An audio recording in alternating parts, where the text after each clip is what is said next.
Te whakarongo mai koe ki te reo irirangi o Aotearoa. This is Checkpoint on RNZ National. I'm Lisa Owen. E haere aki nei, a cyber ram raid that's seen hackers break into a healthcare network with more than 400,000 patients. So what information has been compromised? The boss of Pinnacle is live. Junior GPs get a pay bump to encourage more into the job. Auckland's public transport train wreck. Commuters are blindsided by lengthy track closures for maintenance. Air New Zealand passengers literally left in the cold after a flight delay. Who wants to own that botch up? And the triumphant Kiwi golfer Ryan Fox on his big win and absent friends. Don't forget you can watch us live on Facebook, Freeview Channel 50 and Sky Channel 83.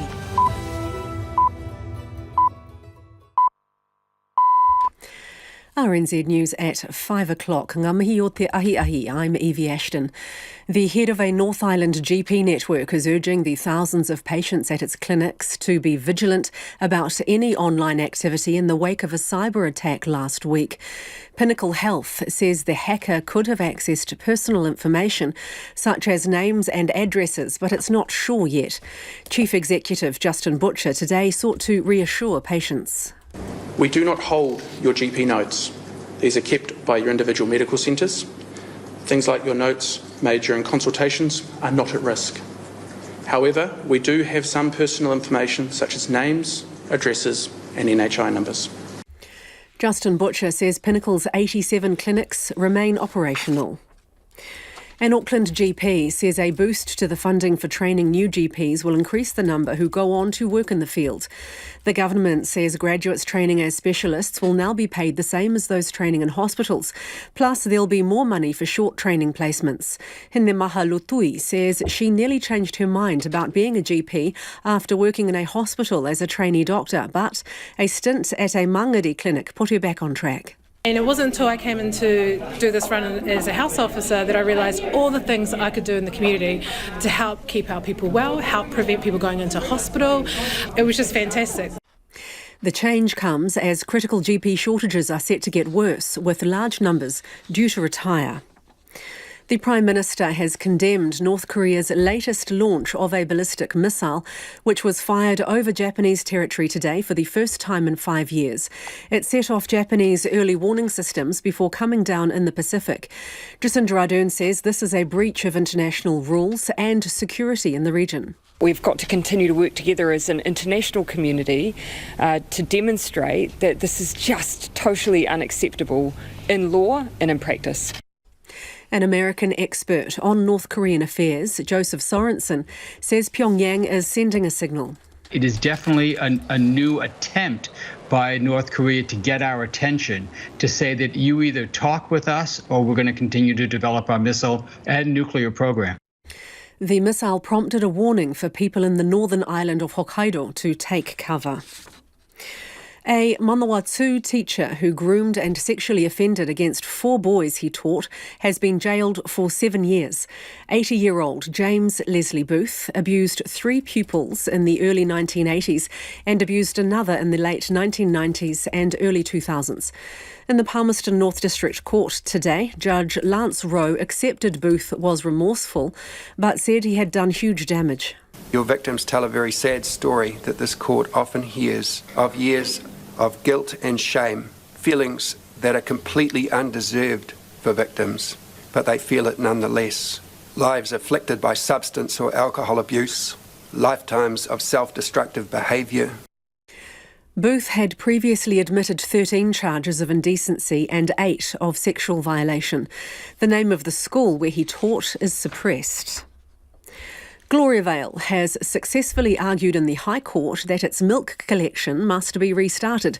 Westland Milk Products suspended collection after the Employment Court found children were working on the Christian community's dairy farms. Neva Chittick has more. Westland stopped collecting milk from the 3 farms in June, once it heard the findings. Justice Doog today granted Gloriavale an interim injunction requiring collection to resume, but only on condition no minors under 18 are employed on the farms. The company says the decision to suspend collection was based on employment and social issues of concern identified by the courts, which it hopes will be resolved to the satisfaction of those who have been affected. Gloria Vale gets more than $8 million a year for the milk. To sport now, and the Black Ferns are dealing with a mixture of emotions as they prepare for the Rugby World Cup, which kicks off in Auckland this weekend. New Zealand, the defending champions, play Australia in their opening game. Assistant coach Whitney Hansen says many players aren't even sure what they're supposed to be feeling in the final countdown to the tournament. There's a lot of emotion going around, and I think there's some feelings people don't know how to feel. There's definitely a bit of excitement in there. There's probably a bit of the unknown. Probably mostly, I think the feeling is just a readiness. Been a long time coming, and we're excited to play. More than 35,000 tickets have so far been sold for Eden Park on Saturday. Meanwhile, All Blacks fullback come midfielder Jordie Barrett has signed a new contract, keeping him with the Hurricanes and New Zealand Rugby through till the end of 2025. Ukraine is set to join Spain and Portugal in their bid to host the 2030 Football World Cup, according to The Times. Under a plan understood to have been approved by President Volodymyr Zelensky, it would host one of the groups in the tournament. In other football news, in the English Premier League, Leicester City have moved off the bottom of the table with their first win of the season, a 4-0 win over Nottingham Forest. And Indian fast bowler Jasprit Bumrah has been ruled out of this month's T20 World Cup because of a stress fracture in his back. That's the news. Trains not on track. This is frequent. We've had Auckland rail passengers regularly get their services or their lines closed down for work.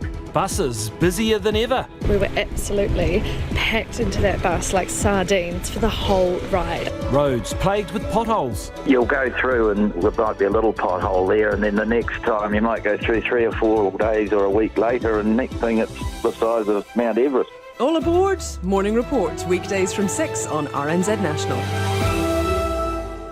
And we're on air on rnz.co.nz and on your mobile. You're with Lisa Owen next on Checkpoint.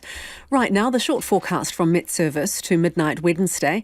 For Bay of Plenty, Gisborne and Hawke's Bay, some cloud, 1 or 2 showers. For the remaining North Island areas, partly cloudy at first with a few showers from Coromandel northwards.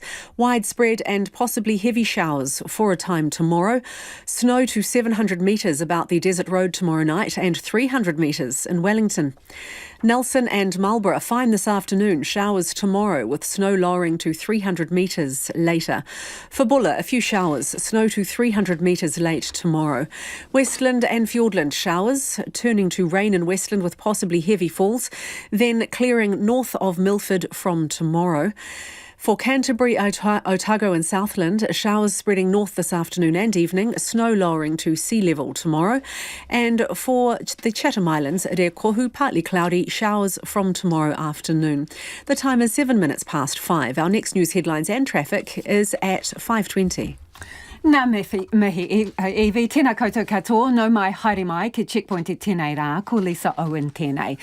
In breaking news, we've just been told that Foodstuff's own brands is recalling various Pam's brand frozen berry products as a precaution. Now, you'll remember this because there was a possible link between hepatitis A cases and some frozen berries. At the time, they were unable to identify the brands.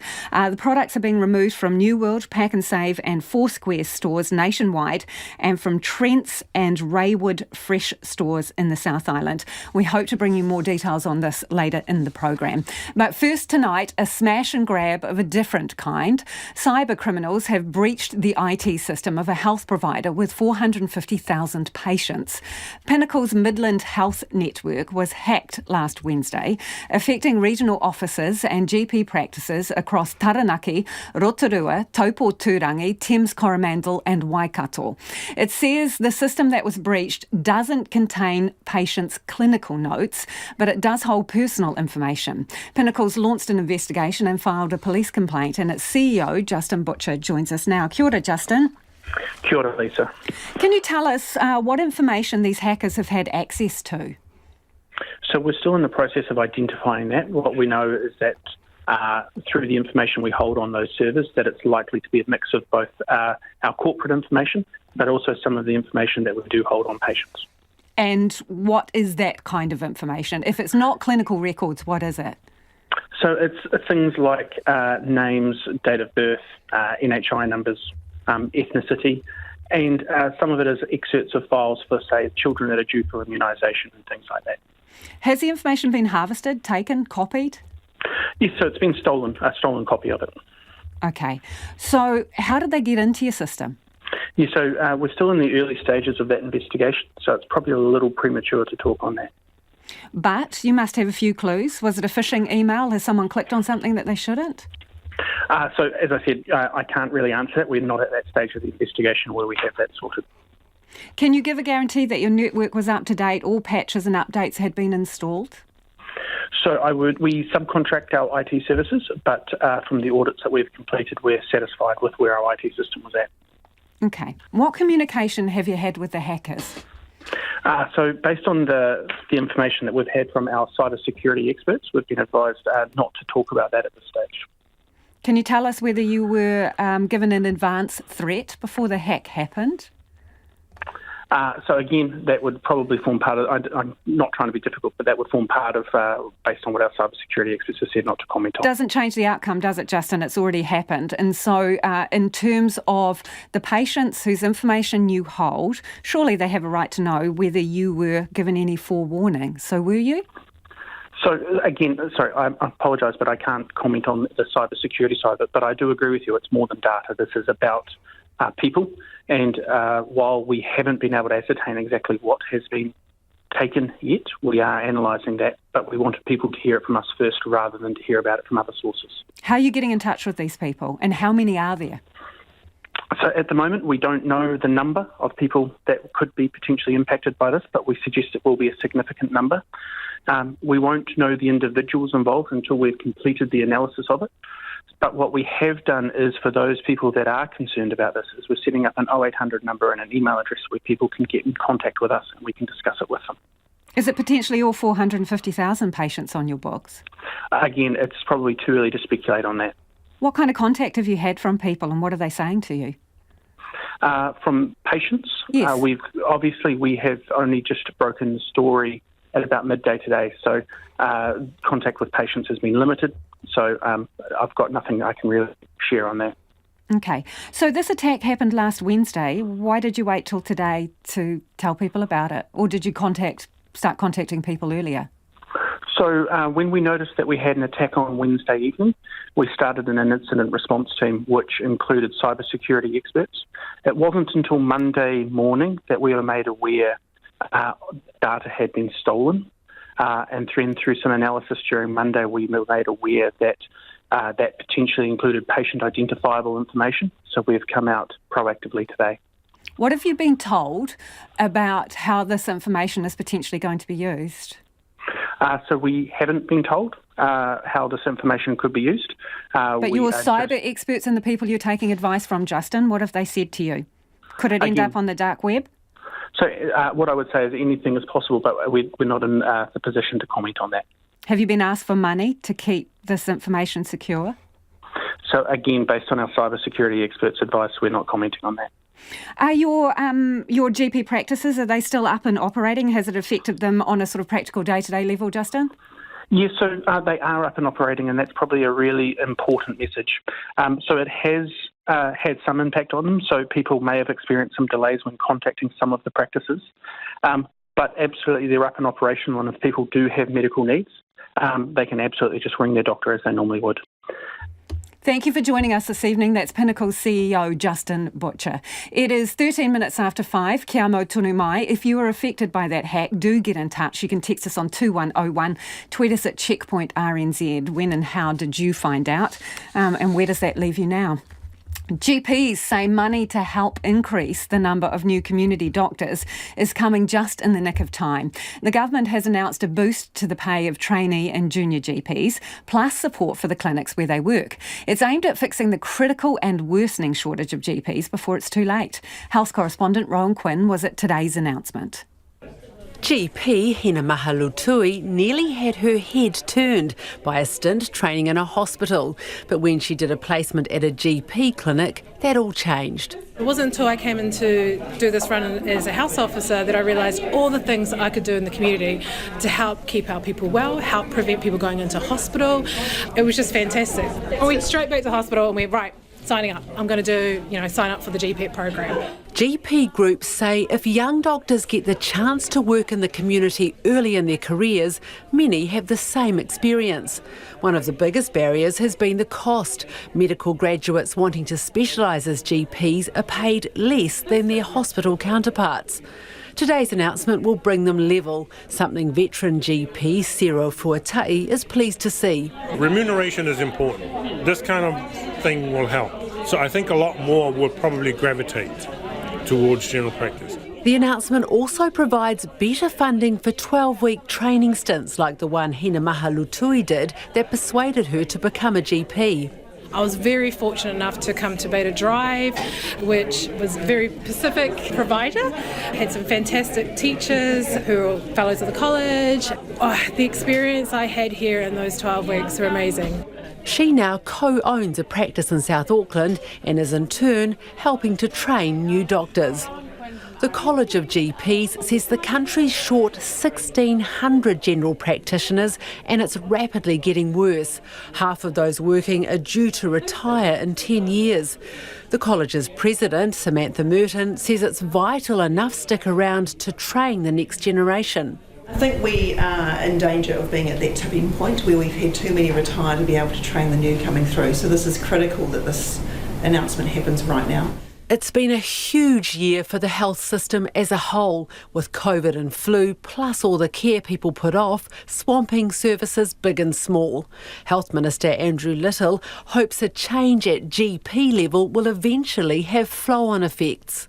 We're going to improve access to health care, and for that matter also to give people health care who have been missing out for a long time more timely health care. We not only improve their chances, but we take pressure off the more expensive end of the healthcare system, which is hospitals and secondary and tertiary care. Today's announcement comes on the back of plans to boost trainee GPs from 200 a year to 300. The College of GPs and other general practice groups say it's another step, but more work needs to be done, including making it easier for overseas doctors to work here. And that was Rowan Quinn. Auckland Airport says it's very sorry for leaving more than 100 passengers waiting in a cold corridor on Sunday. But the airport and aviation security say they were left in the dark about Air New Zealand's delayed service. The late arrival of a flight from Samoa meant passengers connecting to an Australian flight missed the window to clear customs and had to wait overnight. The passengers, including elderly and young children, spent 3 hours sitting on the floor despite their efforts to contact the airport's helpline. Our reporter Haisa Almeida has more. The Air New Zealand flight coming from Samoa was scheduled to arrive in Auckland at 1 a.m. on Sunday, but a delay on departure made the aircraft land almost an hour later. Elizabeth Nanai was on the flight, travelling with the group after a church conference in Samoa. She says the group was shocked when they weren't allowed into the departure lounge. On getting to international transfers, a whole group of us, we weren't able to get through the screening door. And they had a sign on the door with a number on it for AFSEC, and that was the number that we called, requesting AFSEC if they could open up for our passengers to go through. But they refused to open up, said they didn't have any staff available and would have to sit there until 5 a.m. and wait. Elizabeth Nanai says seeing elderly people lying on the floor was heartbreaking. We had quite a few of us, the younger ones, that walked back towards where the gate where our flight arrived because we knew there were chairs there. The rest of them, the elderly, just couldn't walk back that far, so we decided to camp on the floor. No other option. Ms. Nanai says there were only 12 chairs available on the space the travellers were allowed, and everyone else had to camp on the hard floor without any food. She says the airport has failed its duty of care. Just keep thinking I would never put my mum and dad through that. Looking at everyone that was on the floor, I would never put them through that, and just felt really annoyed. No one was willing to take the blame that night or even take any action that night to get us through. Auckland Airport's Anna Cassos-Brown says the aviation screening point was not staffed when the flight arrived. This is absolutely not a level of service that we want to provide. Pre-COVID, we were in a position where if customers arrived, we could ring aviation security and they would mobilise and open the screening point. At the moment, we understand that aviation security, they weren't able on this occasion to provide the same level of service as they did when they were fully staffed. She says the airport didn't know the flight from Samoa had been delayed and has repurposed a new lounge to avoid the situation from happening again. We have an area that we believe we can keep secure from departures so that people, there's not the problem of not being screened. There are security changes that we need to make to the area. The Aviation Security Service, also known as AvSec, says it also wasn't told by Air New Zealand about the delay on the flight. Group Manager Karen Irwin says the staff had been moved to prepare for the 5 a.m. departures. Ms. Irwin says bringing staff back to process the passengers coming from Samoa would have caused major delays on other flights, including their own connection to Australia. Elizabeth Nanai says the whole experience was very disappointing. They have the welcoming chant, Haere mai, welcome, and that chant we listened for 3 hours straight, and I thought, wow, if this is New Zealand and the way they welcome us, it's totally unacceptable, Air New Zealand has been approached for comment. Now, in a statement, Air New Zealand says it's incredibly disappointed customers were unable to be screened to enter the departure areas. It says airlines, airport companies, border agencies and service providers are responsible for customer care, and ultimately in this situation the customers were badly let down. It says it will be working closely with partners to make sure its customers receive a better welcome to Auckland. It's 5:20 and you're with Checkpoint on RNZ National. And coming up, the big news at the dog park, a bunch of poop bags are being binned for good. Well, homai o whakaaro, we would love your feedback on anything you've heard on the program this evening. Do get in touch if you're caught up in that Pinnacle cyber attack. You can text us on 2101. You can tweet us at Checkpoint RNZ or flick us an email. The address is checkpoint@rnz.co.nz. Evie's standing by with the headlines. Ko Evie anō tēnei. Kia ora, Lisa. The head of Pinnacle Health, a North Island GP network, is urging patients at its clinics to be vigilant about any online activity in the wake of a cyber attack last week. Its CEO, Justin Butcher, told Checkpoint they're still in the process of identifying what information has been stolen, but says it's likely a mix of corporate information and information on patients, such as names, dates of birth, NHI numbers and ethnicity. An Auckland GP says a boost to the funding for training new GPs will increase the number who go on to work in the field. Graduates training as specialists will now be paid the same as those training in hospitals. North Korea has fired a ballistic missile over Japan for the first time since 2017. The missile's flight set off Japanese military early warning systems before coming down in the Pacific Ocean. Prime Minister Jacinda Ardern called the launch a breach of international rules and security in the region. Gloriavale has successfully argued in the High Court that its milk collection must be restarted. Westland Milk Products suspended collection after the Employment Court found children were working on the Christian community's dairy farms. And 2 Degrees has restored the majority of its services, which went down this afternoon. More than 1,500 people reported an outage on the Down Detector website from 2:30. Those are the headlines. Looking at traffic, in Auckland, a breakdown on the Nelson Street off-ramp heading north into the city may still be causing some delays. There are some closures across the Auckland motorway network tonight, including a full closure of southbound lanes on State Highway 16 from the Brigham Creek Road roundabout to Lincoln Road. All other main routes appear to be moving normally. Our next news and weather is at 5:40. Thank you, Evie. It's going to be a few more years before All Blacks fans have to worry about one of the team's key players leaving New Zealand's shores. The youngest of the 3 Barrett brothers in the team, Geordie Barrett, has signed on with New Zealand Rugby till the end of 2025. Well, joining me now with more is sports reporter Clay Wilson. 2025, it seems like a lifetime away.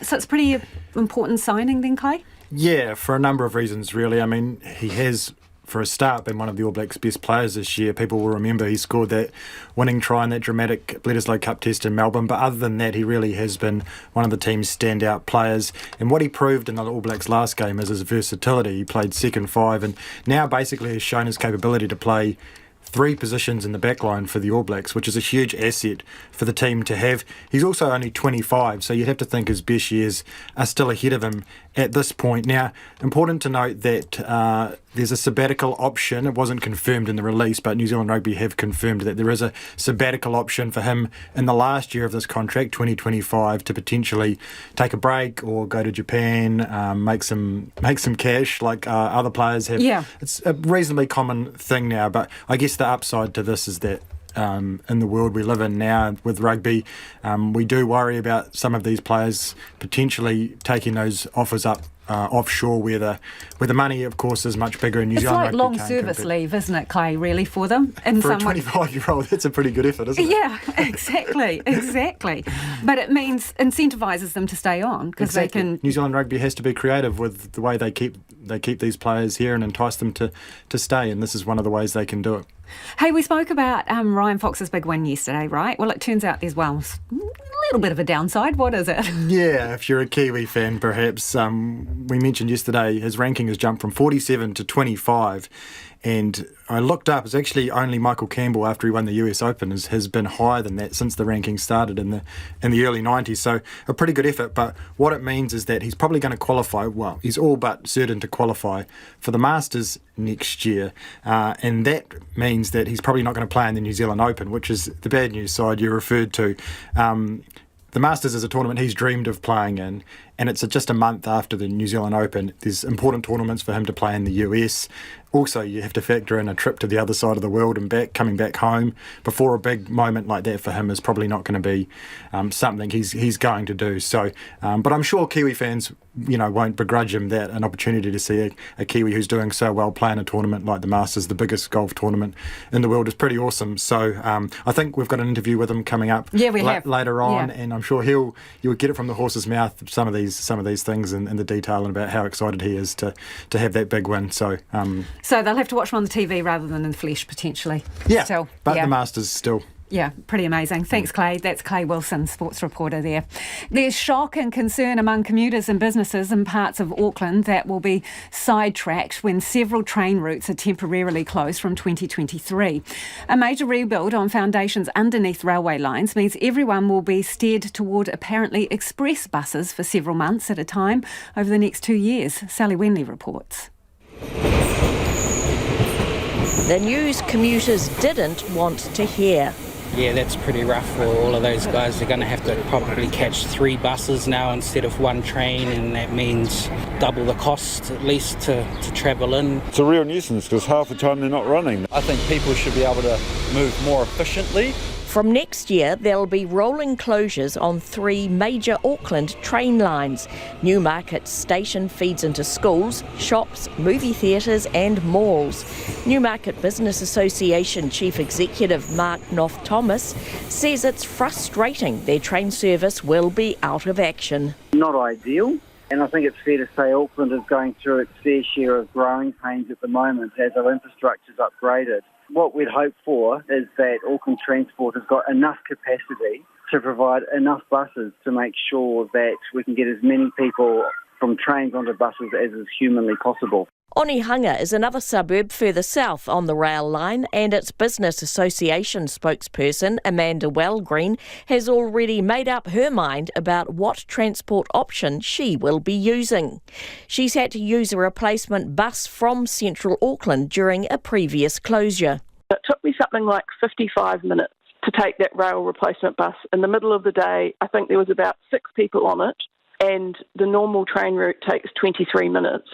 I will not do that. I will not use that rail replacement bus. I will end up driving. Auckland Transport says it will be seeking feedback from passengers.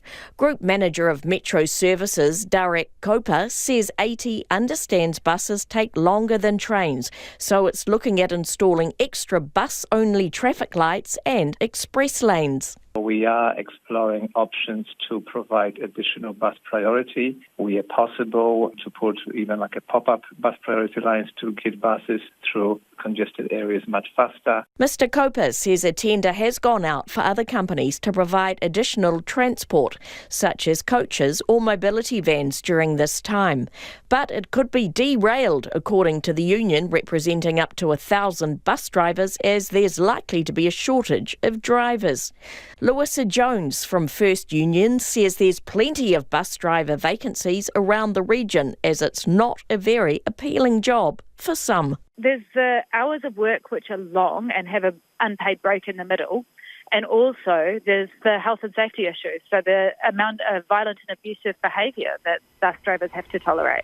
Auckland Transport says it will be discussing this with the drivers and is promising that not all train routes will be out of action at the same time.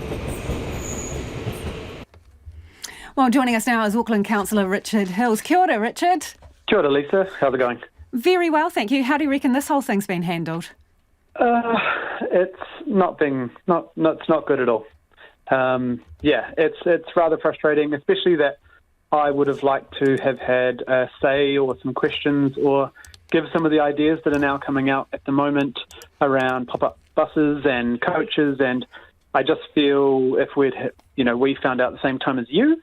And when you say we, you mean the councillors, yeah? Yeah. Elected representatives. Yeah. Yes, and I know we're campaigning at the moment, but it would have been nice for us to find out and be able to ask a bunch of questions and try and solve some of the issues, or at least ask how some of the issues are going to be solved while this work is going on. So what would you do? How would you make it more efficient and faster?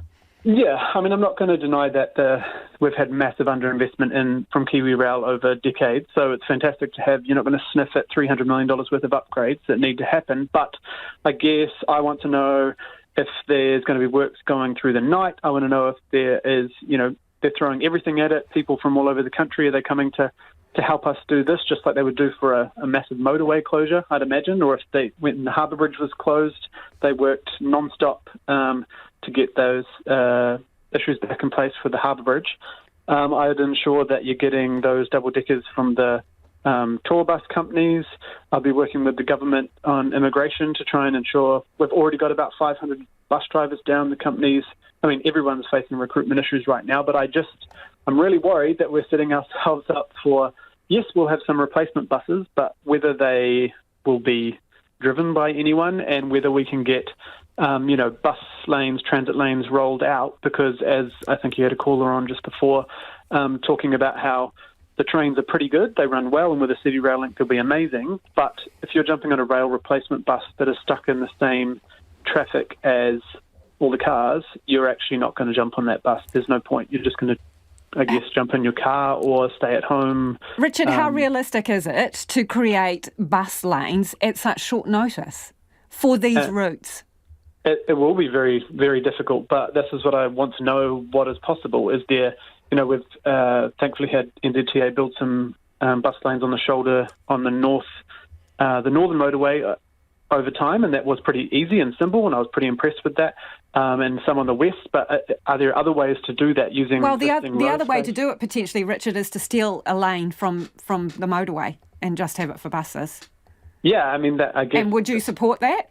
Well, they're going to have to look at it. If you're going to add 50,000 more people off the trains and into cars, it's going to be pretty bad news for everyone. So I just don't know how you're going to manage it. It's good that it's different. At first sounded like it was all lines at once, so at least it's one line at a time. But yeah, I'm just interested to know what creative ideas that all the agencies working together, and I hope they're all working together, it sounds like they are, but are coming up with. What about the complications, Richard, beyond the sort of congestion and the fact that the trips will potentially take longer? Complications like people who do a number of micro commutes. They take their bikes and their scooters with them on the train. Yeah, absolutely. So that doesn't sound like it's been looked into. If there are ways that you could have shuttles with bikes for a short amount of time, we're going to look at, is there a ability to work with the Ministry of Transport to increase access to those with disabilities? Because I know you can't get some power wheelchairs onto buses, or definitely not the rail buses. So have they thought about that? These are all the questions that I would have liked to have asked while that was all happening. So apart from the memos and the conversations I've had with the Auckland Transport Board today, I don't have those answers, and I'd like to understand how they're going to sort it out within the next, 4 months? Yeah, okay, let's park the election for a minute and assume that, you're here after it, right? So what are your expectations and what would you want to see happen? Do you want a round table and come up with some solutions, or what is the end game? Absolutely. So if I'm re-elected, hopefully, but I won't assume that, I would assume that the agencies all together, because what annoys Aucklanders most is if they're getting the runaround from KiwiRail, Ministry of Transport, Government, Council, Auckland Transport. So everyone needs to be in the room and understand what resources everyone has together to sort this out. And then every little bit needs to be communicated to the public, not just online. Needs to be people down at the stations over the next couple of months, getting people ready, understanding what possible trips are. I've heard Derek and others talk about, we've got capacity on other routes, but that's fine depending on where you are coming from and going to. So if you are currently in the walking distance of a train, but you're nowhere near the great frequent route that's 2 roads over, are you aware that's there? How can we ensure that people know that's there, and how they all link up? Is there ways to quickly get shuttles to the frequent routes from? Does that work? And we'll use the rail replacement buses better rather than travelling just down the line. Those are the kind of things. It is, as they say, complicated. Thank you for joining us, Richard. That's Richard Hills, Auckland Councillor there, on the, extended rail maintenance program that's going to get underway. It is 25 minutes to 6. Kia mau tonu mai. Stay with us. You're listening to Checkpoint on RNZ National, and it is business o'clock. Ko taku hoa e nai ko Nicholas Poynton, who joins me in the studio to talk all things business. Let's start, with the good news, is it? This latest survey of business opinion suggests that sentiment is improving. Yes, this is, as promised yesterday, we got the quarterly survey of business opinion courtesy of the Institute of Economic Research. The key takeaway here is that businesses are feeling slightly less gloomy about the future. A net 42% of respondents think economic conditions will get worse. That's actually a substantial improvement, because the last survey had about 62% of firms expecting things to deteriorate. So essentially, firms are feeling less pessimistic about what the future might hold. More respondents reported a lift in trading over the past 3 months. However, the number expecting activity to slow down in the next 3 months is expected to actually fall. In the RBNZ, we know that they pay attention to surveys like this when it makes decisions about monetary policy. There were some encouraging signs for them here. They would want to be seeing signs that high interest rates are working to help sort of ease inflation pressures. So to hear that people expect to be we might see a slowdown in trading activity in the next 3 months, I'm sure they'll be happy to see that. Also, while 3/4 of firms are facing increased costs, there was a decline in the number of firms that plan on passing these costs on. So that's encouraging for consumers, and it's also a pretty good lead indicator of inflation as well. So maybe, ahead of tomorrow's interest rate decision from the RBNZ, that maybe inflation may have peaked at around 7.3%. As always, the major barrier for firms remains finding skilled staff. Very difficult to see when those pressures may begin to ease for firms. Okay, this other issue, credit data suggesting people are borrowing just to make ends meet. So we're not talking about taking out a loan so that you can get a big flash TV or a car. This is everyday living costs, is it? Yeah, this is some of the findings of the latest credit report we got from Centrix that shows that the demand for personal loans, what you're talking about, and that spiked over August, hitting a 10-month high, about $500 million in new lending over the month. And Centrix's managing director, Keith McLaughlin, says that the rise is being driven by households essentially having to bridge the gap between what they have and what they need. And this is as they begin to feel the pinch of rising interest rates and high inflation. On the other side of the equation, the number of personal loan accounts in arrears, although it declined over the month, still 8% higher than a year ago. The number of people behind on their car loans, that's hit a 2-year high. Centrix says This is kind of a familiar dynamic we see when times begin to get tough. People are willing to fall behind on things like their car and personal loans if it means that they are still prioritising which is possibly the biggest liability in their life, which is their mortgage. Now, arrears rates for that still historically low, less than 1%. However, with people falling behind on things like not just vehicle loans and personal loans, but also buy now, pay later, the chances of default are likely to increase, Centric says. Okay. Nicholas, shall we take a quick spin around the markets, please? Yes, the NZX up 1.2% to 11,090. The dollar trading at 56.9 US cents, 88.1 Australian and 57.9 British pence. 57.9 British pence. We've seen a bit of a firming up there, haven't we? Yeah, we have. Thanks, Nicholas. Nicholas Poynton with business news there. It is 22 minutes to 6 and you're with Checkpoint on RNZ National. Don't forget to get in touch about anything you've heard on the program this evening. Homai or Whakaaro, would love to hear from you. Let us know what you think needs to be done with those rail closures. How can we make that commute more efficient? The suggestion is we're going to need more bus lanes to accommodate and speed up the overland commute. What should we do with people's bikes as well as they transfer to buses rather than the trains? Text us on 2101. You can tweet us at Checkpoint RNZ or the email address checkpoints@rnz.co.nz. Evie standing very by with the headlines. Anea Evie, mina pita kōrero. Tēnā koe, Lisa. The Education Ministry has ordered the closure of an early childhood centre attended by a boy who was subsequently murdered. It says the centre's manager breached its policies by asking Malachi Subek's caregiver, Michaela Barraball, about injuries to the 5-year-old, who then removed the boy from the centre and murdered him in November. Pinnacle Health won't confirm whether it's had contact with a hacker that exposed the personal details of 450,000 patients. Pinnacle Chief Executive Justin Butcher told Checkpoint he's unable to confirm how the hacker got access to the network and whether they were warned before the attack. A Manawatu teacher who groomed and sexually offended against 4 boys he taught between 1980 and the early 2000s has been jailed for 7 years. In the Palmerston North District Court today, Judge Lance Rowe accepted James Leslie Booth was remorseful, but said his actions had hugely affected his victims' lives. Auckland Transport's Group Manager of Metro Services says faster bus options are being considered after it was announced yesterday that buses will replace trains on many routes next year while rail track foundations are upgraded. And thousands of union members will strike at 8 universities on Thursday. The Tertiary Education Union says its members are walking off the job for part of the day at 7 of the universities, and at AUT they'll refuse to enter students' marks. Those are the headlines. Looking at traffic on Auckland's Norwestern Motorway, State Highway 16, a crash that was blocking 2 middle northbound lanes prior to Rosebank Road off-ramp have been cleared, but there still may be delays. And there are some closures tonight across the Auckland Motorway network, including the full closure of southbound lanes on State Highway 16 from Brigham Creek Road roundabout to Lincoln Road. Our next news and weather is at 6 o'clock. Kia ora rā, Eho. As we've been reporting in the last hour, Foodstuffs has recalled various brands of Pam's frozen berry products because of a possible link to hepatitis A.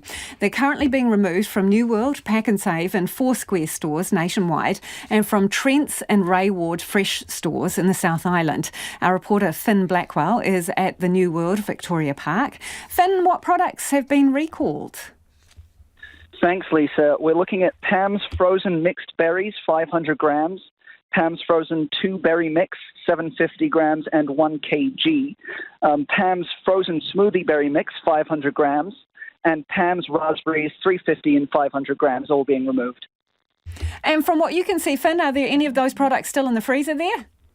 Nope. As I was pulling up, they were loading them into a trolley and taking them all away. So empty of those forbidden fruits, we should say. Indeed. Thank you, Finn, for that update. And there are currently 12 hepatitis A cases in the community linked to the berries. 8 of the cases are linked by genetic sequencing. 7 of the 12 cases have been hospitalised, including teenagers. Well, joining us now is MPI's Deputy Director General of New Zealand Food Safety, Vincent Arbuckle. Kia ora, Vincent. Does this mean it's safe to put other frozen berries in your smoothie? Kia ora, Lisa, not just yet. These investigations are ongoing. The action of foodstuffs is, a very responsible action, but it is an ongoing investigation at the moment. So what are you saying, that there potentially are the contaminated frozen berries? At this stage, we're tracking down a line of inquiry related to imported Serbian frozen berries, and hence the recall action that foodstuffs have taken. We are still working through whether there's any other recalls required. At this stage, we don't think so, but we're keeping an open mind. Okay, just so I'm clear on this, the offending berries are from Serbia. Are they in Pam's frozen products? But you don't yet know if those Serbian berries are in any other frozen berry products. We do know, and we've tracked all the suppliers, and Pam's was the supplier that had the principal exposure to the Serbian frozen berries. But there are other brands that also have them, Vince? There have been some, but they're not occurring in the cases. So what we've been doing is mapping anyone who's been using the Serbian berries, which is a suspect source, and then looked at the cases, each of the 12 cases, and what they've been consuming. We've mapped those, hence come to the conclusion that, and working with foodstuffs, that we're responsible to do a recall of those PAMS ranges at this point. If that's the case, why do we need to keep boiling other brands? Because the investigation's not concluded, and in reality, these outbreaks do occur from time to time, and if you do want to really keep yourself safe, and you're concerned about that risk, that advice around heat treating of frozen berries is good advice for anyone who's worried about it.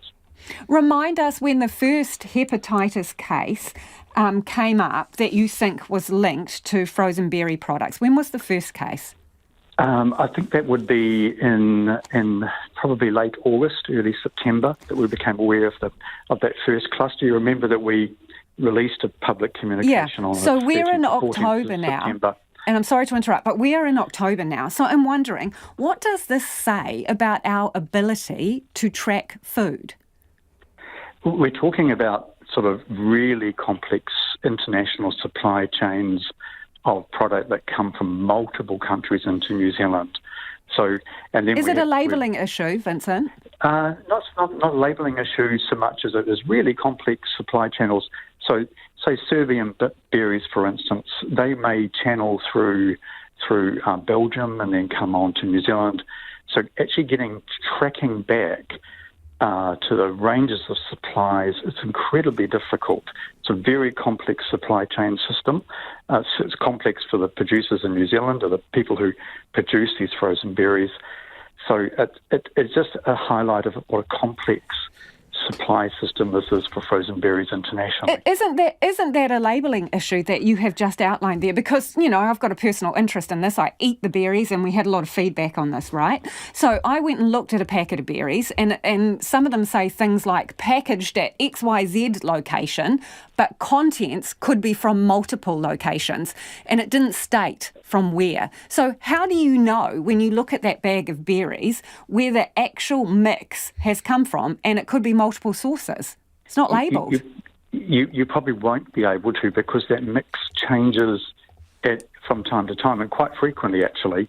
So the sources of those berries will change from country to country, depending on the season and where those producers, those organisations in New Zealand source their berries, is really complex. So the idea that they could list on the back of the packet where all those berries come from, it's highly unlikely they could do that, because it's quite dynamic. Is there any way that we could improve that system? I think that's a very good question. And one of the things we're looking at the moment is the regulatory requirements around frozen berries, looking at this outbreak and thinking, is there more that could be done to put obligations on the New Zealand producers who bring these frozen berries into the country? That is definitely something we want to focus on. Thanks for joining us this evening. That's Vincent Arbuckle, who's the Director General of New Zealand Food Safety. And the warning there is to keep boiling your berries if they are not local. And a lot of you have pointed out it's the overseas berries. So keep boiling them despite that recall from PAMS. And we'll probably put a link to the details on our webpage. It is 13 minutes to 6. Kia amo tunu mai. Stay with us. You're listening to Checkpoint on RNZ National. Very special and something I'll never forget. New Zealand golfer Ryan Fox is reflecting on the biggest win of his career and one that's seen him scale the rankings to 25th in the world. Fox won the Alfred Dunhill Links Championship yesterday at the home of golf, the Old Course at St Andrews.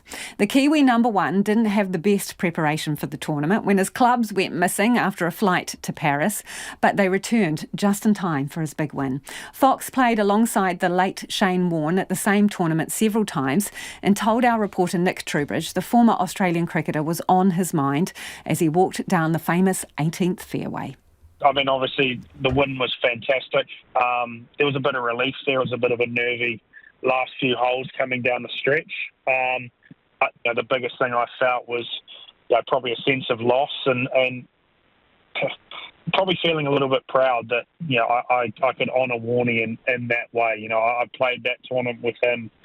I think the last 4 years it's been held, and I played a fair bit of golf with him outside of that, and he absolutely loved that event. I loved playing with him in that event, and there was certainly some sadness there.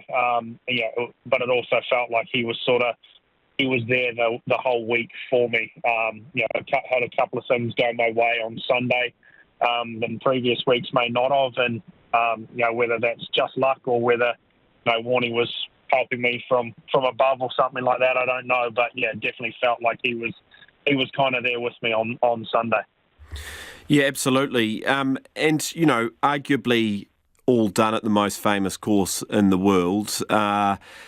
When you're walking down the 18th, and you kind of touched on this a little bit, but what goes through your mind, I suppose, from a trying to stay focused point of view, but also from the sentimental point of view that you sort of touched on? Yeah, I mean, it's the home of golf, right? I mean, for a golfer, there's no better place to be. There's so much history there, and to be a small part of it, you're definitely thinking about coming down the last few holes. There's so many iconic things.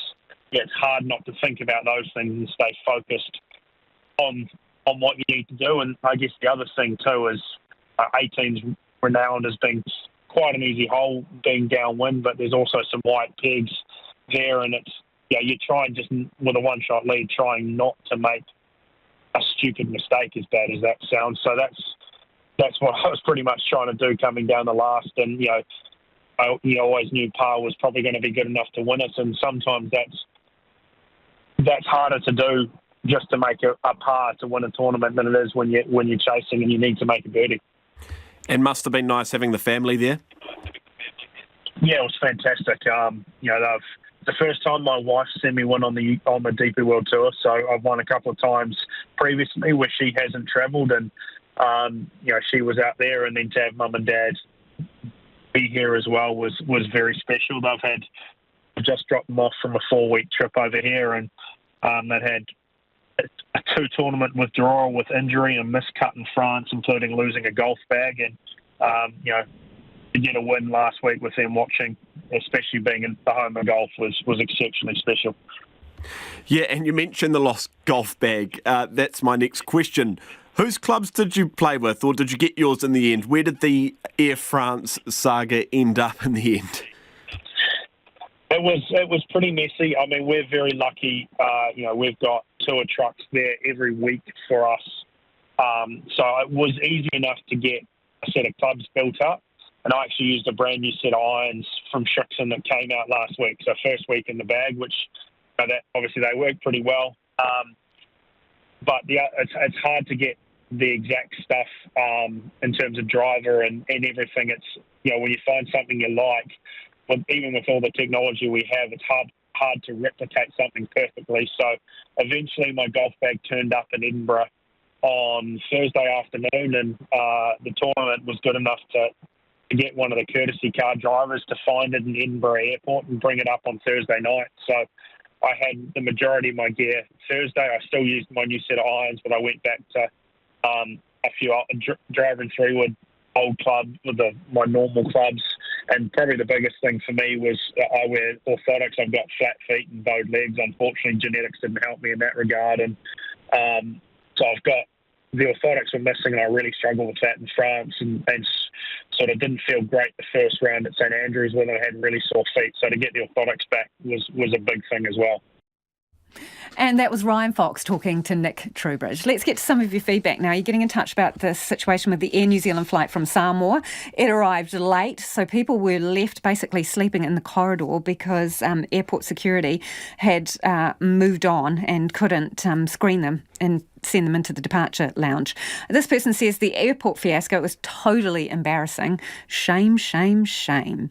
And Chris has got in touch to say, sounds like New Zealanders have forgotten we have been and still are in a state of flux as a consequence of COVID. Travel services and health services are under stress, and we, the public, expect the services we received pre-COVID. We need to show patience and compassion. There will be consequences until those services are able to reset. This is a shame, and while I appreciate the apology from the airport for not allowing access to the passengers who had arrived into the lounge, at least they fronted. But the airline needs to accept responsibility also for scheduling the late departure, then holding up the flight. Do keep your feedback coming, 2101 on text, or you can tweet us at @checkpointrnz. The new rules around plastic are having an effect for dog owners and their pets' business. The phase out of single-use plastics means certain dog poop bags are in the bin. Sustainable options like those made from environmentally friendly materials are now the only way to go. Our reporter Finn Blackwell and cameraman Nick Munro went to see what dog owners are using. Really bad chapter and the owner of the dog. At the Miola Reef Dog Park, furry friends run free. But it's what they're leaving behind that has got dog walkers barking. I actually just think people should be responsible when they're walking their dogs, pick up their poo. With only sustainable dog waste bags on offer, we asked dog owners what they thought of the change. I think it's just a stupid idea to wrap natural, waste in something that'll biodegrade anyway, into a plastic bag, chuck them in the bins. Around here sometimes you see the bins are just overflowing, that's everywhere. And I mean, that's never going to go. I just think it's way better for the environment, to be honest. And there's just doggy bags everywhere around. They're kind of just chucking them around. We need to start looking after our planet, and there's so much plastic. So I think it's not a big ask to just pay a little bit more for sustainable dog poo pickups. Big bags? Yeah. But But some are ready to make the switch, reusing bread bags or grocery bags. good, if it works, it works. I'll join the troops. Otherwise, plastic bags are all made. Environmentalist Hannah Blumhart says it's a significant moment for banning such a wide range of plastics. She says the next step is focusing in on reusables, not just throwaways. For example, go to a takeaway outlet and choose to have their order put into a reusable container that they borrow and then can return at a later date for washing, sanitisation and reuse. In St Heliers, the Louis and Phoebe Pet Boutique is doing their part to push for sustainability. Owner Jane Boyd says there's a real demand for eco-friendly bags. Because you want bags that are biodegradable, that will break down. Even though they still go to the landfill, they still will break down. So, they should move away from plastic. She and her colleague Deborah Malore stock a number of locally sourced and sustainable products. She says it's an important step in pet care. When customers come into the shop, we recommend the biodegradable bags quite often because, it's something that I'm quite passionate about. Her sustainable bags come from the US, and she says have won over customers. So we have biodegradable bags that will break down in the landfill. We also have these part pouches which you can put your poo bag roll into, and these are made from recycled inner tubes. And at the beach nearby, dog walkers are welcoming the sustainable approach. I suppose they're not going to be sold in rolls, are they? So I suppose it comes down to cost, but hey, what can you do? There's not much you can do. Yeah, so those are the only ones that I'd purchased. Yeah, so, but at the end of the day, I think that was the only option I had, actually, honey. Dog owners ready to do their bit when it comes to their furry friends' deposits. And if you were listening to that one on radio, Nick and Finn's story, the video version will be on our webpage. You've got fur babies, Evie. Yeah. So, I mean, reusable dog poop bags, totally unrealistic. But biodegradable ones, they're still going to the landfill as well. What's the answer, I wonder? Well, my little dog's bombs are small enough because she's getting smaller. She's 17 now, and they're getting smaller and smaller as she shrinks. She's not even 2 kilos now. So I pick up a nearby large leaf and I scoop up the poop and I look for a tree that looks like it needs more nutrients and I put it at the base of that tree. Yeah, well, I wonder if there is a way to do that, especially at a dog park where it just goes directly into a bin without a plastic bag around it. Don't know what the answer is. You guys will have some clever ideas. Text us on 2101 or tweet us at Checkpoint RNZ. Also, incidentally, nothing worse than getting a dog poop in the tread of your trainers. If you've got some solutions for that one, do get in touch as well. The trains, it's getting a lot of feedback. This is the maintenance on the tracks in Auckland. Rex says people are not going to catch 2 or 3 buses during maintenance on the tracks. Congestion on the motorway is only going to get worse. Someone else says, well, what are the options, Lisa? Quick to complain, aren't we? What AT are suggesting is as good as it gets. Whatever is suggested, there will be haters. And Jim says they definitely need to put these repairs off for about 5 years. In that time, the failing infrastructure will cause numerous random outages. And just think of the extra costs that will be incurred by the delays. The Squawklanders will be able to have a real moan. Thanks, Jim. Squawklanders, eh? Wellington and Christchurch buses have bike carriers on the front. Why not Auckland? Good question. We did ask that yesterday of AT, and they said the buses were not fitted with those at this point. Maybe that will change during this maintenance. Someone else says Auckland buses are continually cancelled as it is. How can they assume they will even have enough buses and drivers to cover the missing trains? And that is one of the issues. Someone else says Transmission Gully and other New Zealand rail upgrades happened during COVID, the famously long lockdowns in 2020, when infrastructure projects continued. Sounds sensible. Businesses were closed. Yep, good question. RNZ News at 6 o'clock. Ngā mihi o te pō. Good evening. I'm Evie Ashton. Pinnacle Health won't confirm whether it has had contact with the hackers who've stolen the personal details of up to 450,000 patients. The attack happened last Wednesday, but the North Island GP network didn't realise until Monday that data had been taken. Chief Executive Justin Butcher told Checkpoint he's unable to confirm how the system was hacked or if there was any warning or if there has been a demand for money. Based on the information that we've had from our cybersecurity experts, we've been advised not to talk about that at this stage. I apologise, but I can't comment on the cybersecurity side of it. Justin Butcher says the hacker copied information, including names and addresses, but no medical files were stolen. The Education Ministry has ordered the closure of an early childhood centre attended by a boy who was subsequently murdered. It says Abbey's Place in Tauranga failed to meet conditions imposed following a review of its dealings with Malachi Subex and his caregiver, Michaela Barryball.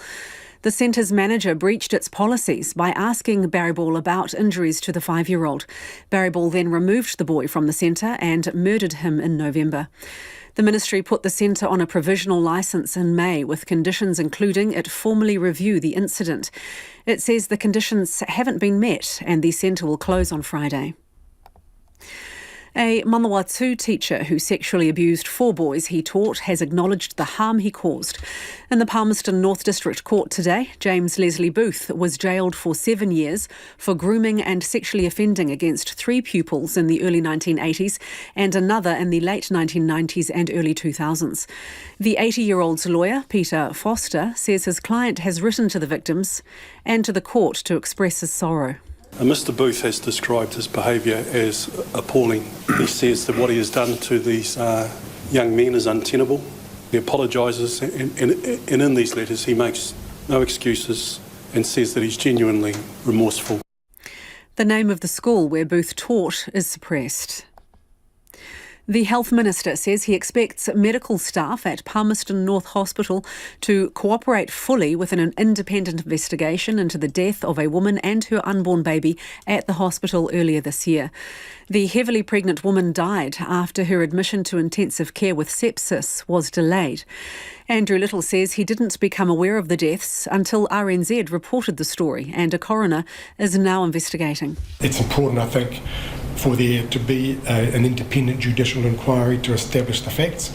My expectation is that Te Whatu Ora and the health staff who were involved cooperate fully to make sure that the coroner has all the information to determine causes and what, if anything, needs to change. Andrew Little says he has confidence in the hospital's clinical leadership. Thousands of union members will strike at 8 universities on Thursday. The Tertiary Education Union says its members are walking off the job for part of the day at 7 of them, and at AUT they'll refuse to enter students' marks. The union is demanding an 8% pay rise it says is needed to keep up with the cost of living. The action announced includes a full stoppage between 1 and 5 p.m. at Auckland and Waikato universities, and for shorter periods at 5 others.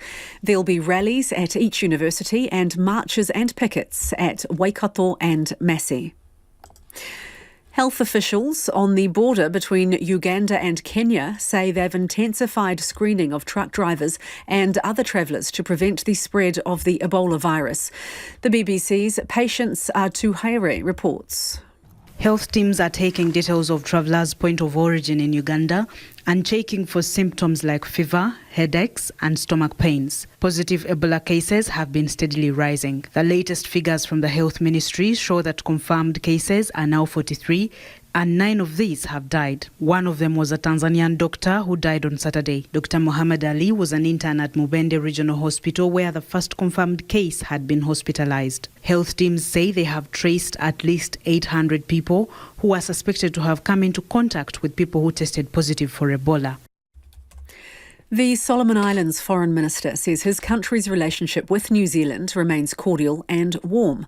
Jeremiah Manele met with his New Zealand counterpart Nanaia Mahuta in Wellington today. The two discussed climate change, COVID recovery and the RSE scheme. Mr Manele says there are more opportunities for enhancing bilateral consultation. I think there is more that we can do in terms of probably more high-level visits, engagements between our countries, not only at the officials level, but also at the ministerial level and at the leaders level. Prime Minister Jacinda Ardern has invited her Solomon's counterpart, Manese Sogavare, to visit New Zealand, and Mr Manele says Mr Sogavare intends to do so soon. And frozen Serbian berries are under investigation by New Zealand Food Safety because of a possible link to hepatitis A. Foodstuffs has recalled various brands of Pam's frozen berry products and says it's removing them from shelves around the country. The brands include Pam's frozen mixed berries, 2-berry mix, smoothie berry mix and raspberries. That's the news. Tonight on Nights, we start a new program called Tech Tent, and the technology team ask the question, why are there so few women in tech? Who owns the world's seeds? Approximately 60% of the market is owned by just 4 companies. And where does that leave the future of humanity? And we dip into the sampler with Tony Stamp. That's on Nights with Karen Hay on RNZ National. This is Te Reo Irirangi o Aotearoa, on air on rnz.co.nz and on your mobile. You're back with Lisa Owen on Checkpoint. Next, right now, the short forecast from Met Service to midnight Wednesday. For the Bay of Plenty, Gisborne and Hawke's Bay, some cloud, 1 or 2 showers. For the remaining North Island areas, partly cloudy at first with a few showers from Coromandel northwards, widespread and possibly heavy showers for a time tomorrow. Snow to 700 metres about the Desert Road tomorrow night and 300 metres in Wellington. Nelson and Marlborough fine this afternoon, showers tomorrow with snow lowering to 300 metres later. For Bulla, a few showers, snow to 300 metres late tomorrow. Westland and Fiordland, showers turning to rain in Westland with possibly heavy falls, then clearing north of Milford from tomorrow. Canterbury, Otago and Southland, showers spreading north this afternoon and evening, and snow lowering to sea level tomorrow. And for Te Kohu, the Chatham Islands, partly cloudy, showers from tomorrow afternoon. The time is 7 minutes past 6. Our next news headlines are at 6:30. Kia ora rā e ho. No mai hoki mai, this is Checkpoint, ko Lisa Owen tēnei. Solomon Islands Foreign Minister has admitted the country almost didn't sign up to a declaration with the United States because it included indirect references to China. The statement was released last week following an historic gathering of Pacific leaders in Washington. Jeremiah Manele made the admission after formal talks with his New Zealand counterpart, Nanaia Mahuta, which were held in an awkward location. Here's our political reporter Katie Scotcher.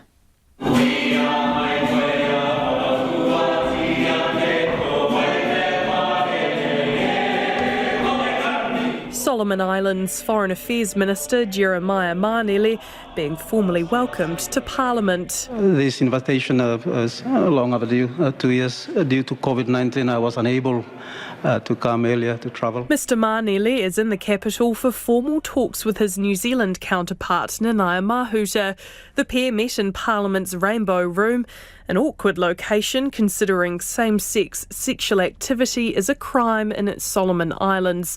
But Ms Mahuta insists it was the only room available for the meeting. There was no specific undertonal messaging in that. I made that clear at the beginning of our meeting. Mr Manele's first official visit to New Zealand follows intense scrutiny of the Solomons Beijing Security Pact signed in March.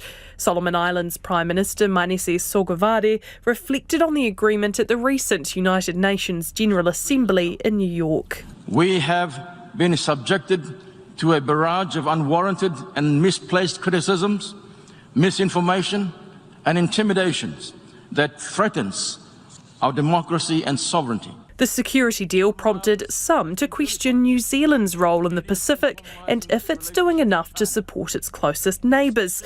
Mr Manele says consultation between the Solomons and New Zealand could be improved. I think there is more that we can do in terms of probably more high-level visits, engagements between our countries, not only at the officials level, but also at the ministerial level and at the leaders level. The United States has also recently made concerted efforts to counter China's influence in the Pacific.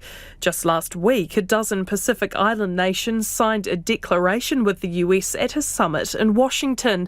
Solomon Islands initially signalled it would not agree to the statement, but eventually did.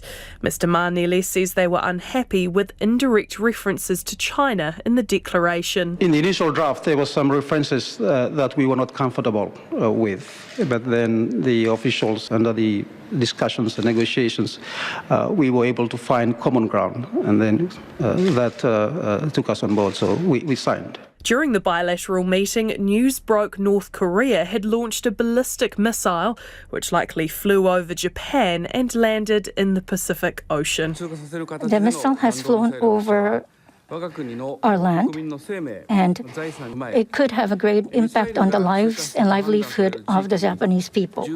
Both Mr Manele and Ms Mahuta condemn the launch and say they're concerned by just how close to home it was. The British government's pulled a screeching U-turn on its mini-budget that sent the markets into a major tailspin. The tax cut plan sent the pound through the floor, rattling markets and the government benches. After digging in for a few days, the Chancellor, Kwasi Kwarteng, has now pulled the pin on one part of it, calling it a distraction. The BBC's Chris Mason reports. First thing this morning, things are moving. And fast. The planned tax cut for the highest paid is being junked. The government has blinked. It was about an ambitious plan, and we talked to lots and lots of people up and down the country. I saw the reaction. We considered what to do with it. And I felt, and the Prime Minister felt, that this was just a distraction on what is a very strong package. Translation, the idea tanked, so have Conservative poll ratings, and there was little chance MPs would vote for it anyway. So instead, it's being ditched, as the Chancellor's next interview beckoned. Do you owe an apology? Actually having the humility to say, look, we got this wrong and we're not going to proceed with the abolition of the rate. Do you owe people an apology? We're not going to proceed with the abolition of the rate. We've listened to people, and yeah, there is humility and contrition in that. Chancellor! Contrast what he called humility today with the pride of the original announcement just a week last Friday. But I'm not going to cut the additional rate of tax today, Mr. Speaker. I'm going to abolish it altogether. From April the 23rd, we will have a single higher rate of income tax of 40%. And contrast the Chancellor this morning with the Prime Minister yesterday. Are you absolutely committed to abolishing the 45p tax rate for the wealthiest people in the country? Yes.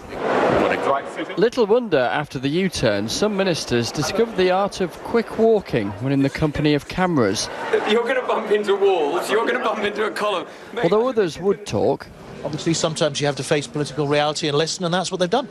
The overwhelming majority of what was announced, so the cut in national insurance, the cut in corporation tax, is going ahead, and that's fundamentally important to get to economic growth. This was the flotsam and jetsam of the announcement. Thank you very much. And as for what Labour make of it...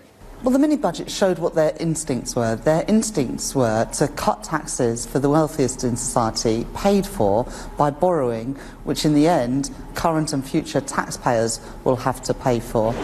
The Prime Minister and Chancellor have binned one bit of their plans that proved impossible to sell. The thing is, there's quite a lot else in there that may not prove popular either.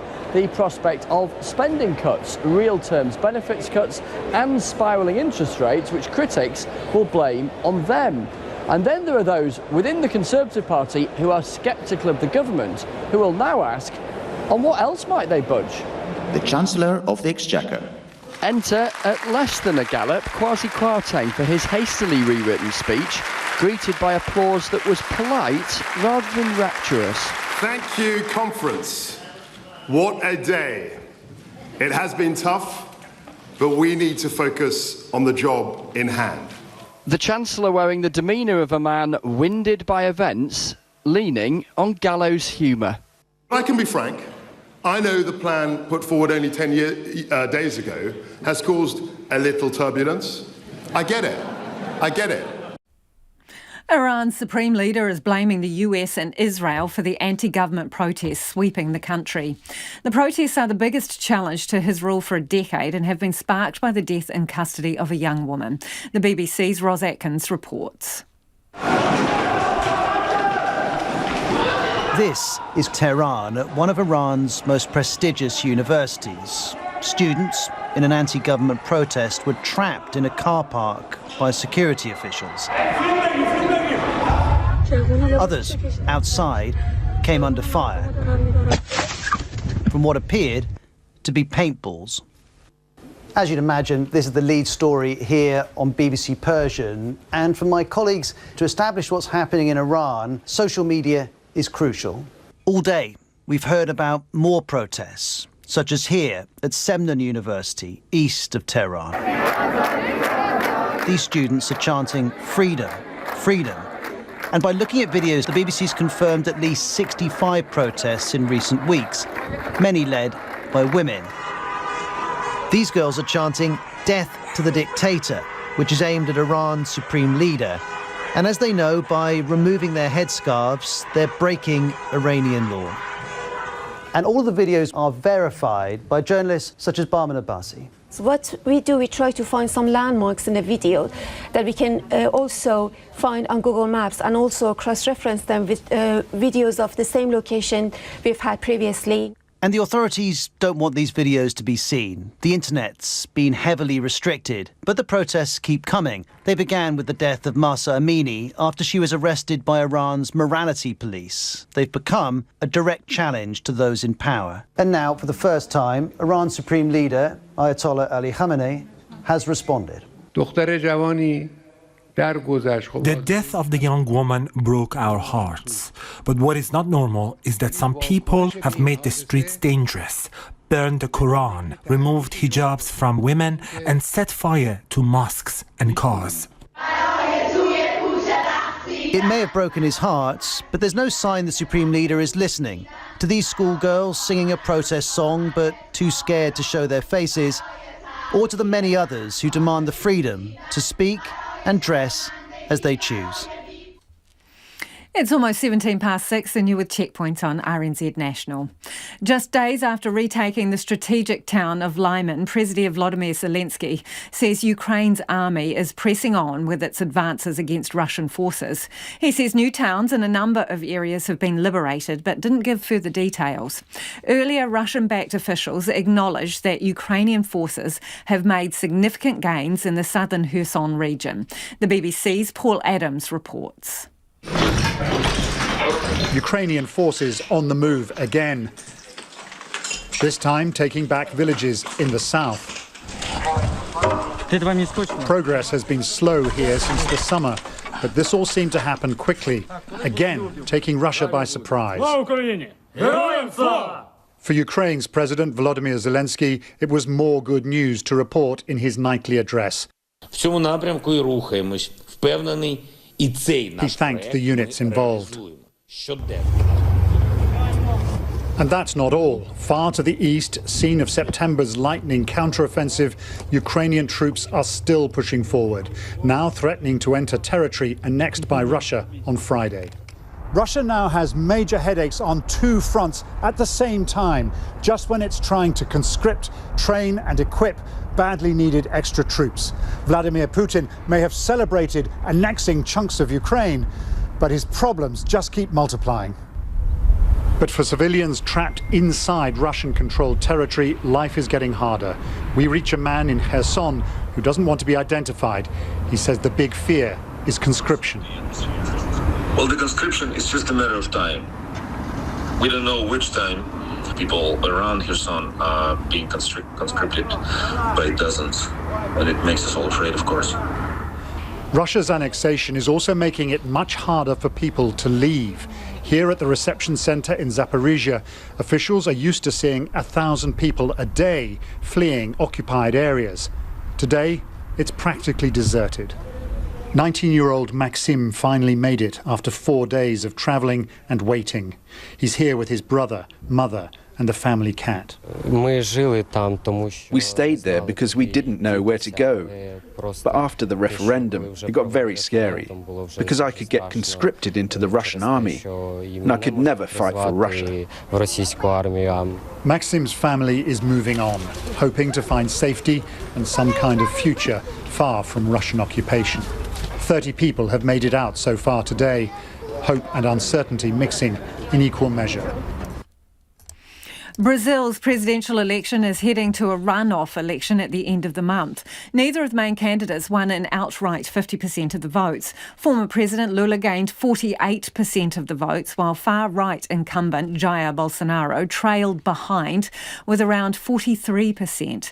But it was a much closer result than opinion polls had predicted. CNN's Isa Suarez reports. It was close, but just not enough.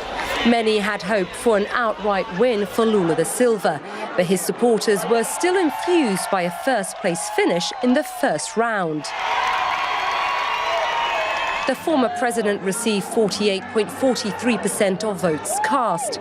He's now seen as the big favourite going into the runoff vote, and he believes he'll win. The Workers' Party will win the elections in the second round, and we will win because Brazil needs us. Mood at the opposing camp was more muted, but there was still cause for celebration. Heading into the vote, Jair Bolsonaro had criticised polls, saying they had underestimated his support. With over 43% of the votes and finishing well above most predictions, the Brazilian president felt vindicated. We overcame the polling lie. We now go into a second round where the odds are the same for both sides. And there's little respite for either candidate, both now vying for that extra support that can get them over the finish line. For Bolsonaro, that means drawing on the support of an old ally. President Bolsonaro, he's done an absolutely incredible job with your economy, with your country. But the numbers tell a different story. Latin America's largest economy has struggled since a major recession in 2017, with poverty running rampant, especially in Brazil's poorest neighborhoods. Health is difficult. Security is very bad. Inflation is very high. With Brazil having some of the world's highest COVID-19 cases and death toll, Bolsonaro was criticized for his handling of the pandemic and its economic fallout. It's here that Bolsonaro is fighting an uphill battle. We expect total change. The current government has been a total failure since the beginning. But Lula's past convictions on corruption charges, accusations he has denied, which were later annulled, could level the playing field.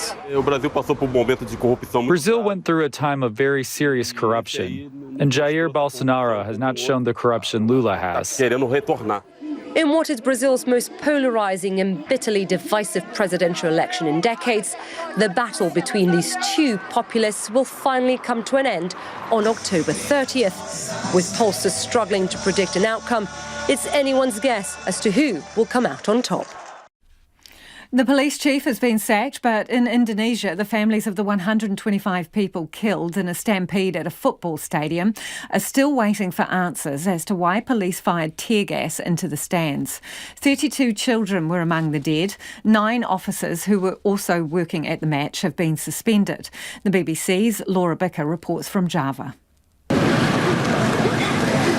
Fans once flocked here to show their love of football. Now the stadium has become a focal point of grief. There's also mounting anger towards a police force many feel played a role in this disaster. Aris Ismatul made it out of the stadium. She was shocked to see bodies scattered in the streets. Why did they fire tear gas into the stands? Because there was a lot of women and children and the gates were locked, she said. They couldn't get out. Small groups of fans ran onto the pitch after the final whistle on Saturday. Police fired tear gas. They said it was used to avoid anarchy. Those in the stands rushed to leave, but in the chaos, the result was a deadly crush. The key focus of the investigation will be on the police use of tear gas, which FIFA has banned. Analysts say it's banned for a reason, because tear gas is used to disperse crowds. But fans tell us that some of the gates were locked. So where were they going to disperse the crowds to? 19-year-old Mohammed Hafiz wasn't supposed to be at the match on Saturday. He got an extra ticket with his girlfriend. This neighbourhood now mourn both young lives. And Mohammed's father has lost his only child. I was shown my son's dead body. I stood back. I didn't want to see him. It's too much. My hope for football in Indonesia. Enough. This is the last. No more football in Indonesia. Football violence has long been a problem in this country. Matches are suspended while the investigation continues. It could be that this huge loss of life may finally bring some changes. Well, this week is a bit like the Oscars for academics. The Nobel Prize for Peace, Literature and Sciences will be announced in Sweden's capital, Stockholm. The Nobel Prize for Medicine has gone to a Swedish scientist who spent decades mapping the genome of Neanderthals. As the ABC's Angus Randall reports, his work has helped us to get to know our distant relatives. When you work with objects that have been dead for thousands of years, it's understandable that you may not stay up to date with the awards season. Svante Pääbo had no clue his name was about to be read out as the winner of the Nobel Prize for Medicine. I initially thought it was a joke, actually, that it was my research group who made an elaborate joke. But then it sounded a little too convincing, but it was hard to digest, actually. It's no joke, and the $2 million prize is nothing to laugh at either. He says his work creates a time machine for researchers. The thing that is amazing to me is that we now have some ability to go back in time and actually follow genetic history and genetic changes over time. What really drives our work is really curiosity, I would say. It is just as if you do an archaeological excavation to find out about the past, we sort of make excavations in the human genome. Svante Pääbo has been recognised for decades of work in the field of genetics and evolution. Over his career, he sequenced an entire Neanderthal genome and discovered a previously unknown human species known as the Denisovans. He says he still has work to do. Professor Anna Videll is from Sweden's Karolinska Institute, which awards the Nobel Prize for Medicine. She says his work has helped us understand who we are and where we come from. It's important for several reasons. One is because knowing our evolutionary history is important. We now know that there were 2 hominins when we migrated out to Africa, and we had children with them. That's a basic knowledge that's important, but it also means that we can use the genome sequences to compare and try to find function of the similarities and differences we have, and then learn about ourselves. His research showed there are parts of Neanderthal and Denisovan DNA scattered through the human genome. Not only do they all share common ancestors, but they also interbred after leaving Africa around 60,000 years ago.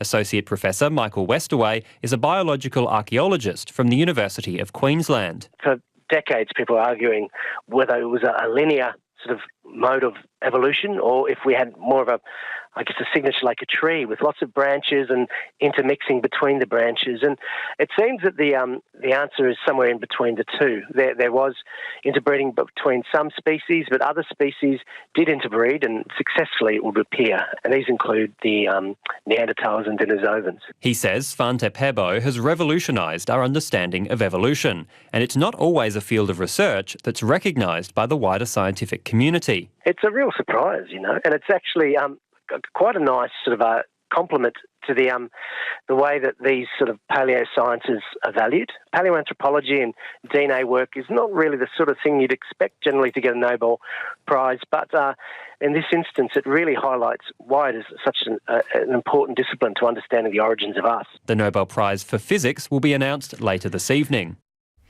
All right, before we head off, a lot of you getting in touch about dog poo bags. This is moving away from single use, and now you've got to use biodegradable ones and other solutions. Someone says you don't need plastic dog poo bags. I take some newspaper, easy. Who still buys newspapers? But that is a whole other conversation. Glenn from Gisborne, I think, deserves a public service medal. When I take my 4 dogs for a walk, I carry a baked bean can or whatever brand, pick up the poo, take it home and put it in my doggy latrine hole, which once filled gets a good liming sprinkle and then left for nature to do its business. Then I dig another hole. Good on you, Glenn. What's wrong with wax paper, someone says, instead of poo bags? Another person says grain-free food means smaller poops and easier to manoeuvre. Do tune in tomorrow from 5 a.m. for First Up. They'll have the fallout from the cancellation of the Auckland leg of Armageddon, and they speak to vendors now thousands of dollars out of pocket. Tune in, 5 a.m. RNZ News headlines at 6:30. Kia ora tātou, ko Evie Ashton tēnei. Pinnacle Health won't confirm how its system containing the personal details of up to 450,000 patients was hacked, or if there was any warning. The Education Ministry has ordered the closure of an early childhood centre attended by a boy who was subsequently murdered. And the Health Minister says he expects medical staff at Palmerston North Hospital to cooperate fully with an independent investigation into the death of a woman and her unborn baby at the hospital earlier this year. Those are the headlines. Our next news and weather is at 7. Pacific Waves, delving deeper into the major Pacific stories of the week in Aotearoa, New Zealand, the region and the world. I bring you interviews with Pacific newsmakers, experts and commentators in their fields, as well as up-to-date coverage from our talented team here at RNZ Pacific and our correspondents on the ground in the region. Pacific Waves, 8:15 weeknights on RNZ National.